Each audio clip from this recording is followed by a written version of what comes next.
జరుగుతున్నటువంటి దాడులను మేము ఖండిస్తూ ఉన్నాం. ఈ భారతదేశంలో ఉన్నటువంటి బీజేపీ ప్రభుత్వం మతోన్మాదుల్ని రెచ్చగొడుతూ దళితులపైన క్రైస్తవులపైన ఒక పథకం ప్రకారం దాడులు జరుగుతూ ఉంటే చూస్తూ ఊరుకోమని ఈ సందర్భంగా హెచ్చరిస్తూ ఉన్నాం. సోదరి సోదరులారా, ఇది శాంపిల్ మాత్రమే, శాంతి ర్యాలీ మాత్రమే.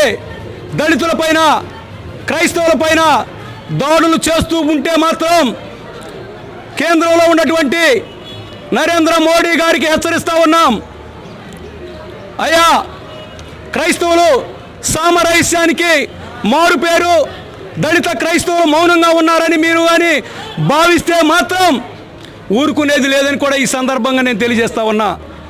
కాబట్టి మరి ముఖ్యంగా మా క్రైస్తవ దళిత సోదరులకి మద్దతుగా ఈరోజు క్రైస్తవులని అంబేద్కర్ వారి వారసులను కూడా ఈరోజు ఈ యొక్క కార్యక్రమంలో పాలు పంచుకోవడం జరిగిందని కూడా ఈ సందర్భంగా నేను తెలియజేస్తా ఉన్నా.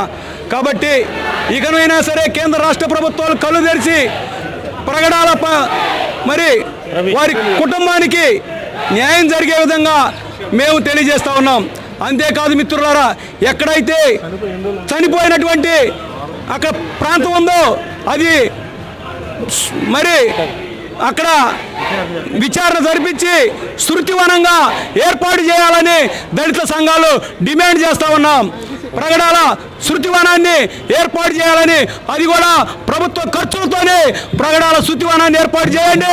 క్రైస్తవుల పైన దాడులను తీవ్రంగా ఖండిస్తా ఉన్నాం. కాబట్టి మిత్రులారా, వచ్చినటువంటి నా దళిత సోదరులు, క్రైస్తవ సోదరులు, అంబేద్కర్ వాదులు అందరూ కూడా కలిసి కట్టుగా రాబోయే రోజుల్లో ఎదుర్కొంటామని కూడా హెచ్చరిస్తూ నాకు ఈ అవకాశం ఇచ్చినటువంటి మీడియా మిత్రులకు, దళిత క్రైస్తవ సోదరులకు, వచ్చినటువంటి మరి అందరికి కూడా హృదయపూర్వకమైనటువంటి ధన్యవాదాలు తెలియజేసుకుంటూ ఇంత పడుతా ఉన్నాను. జై భీమ్.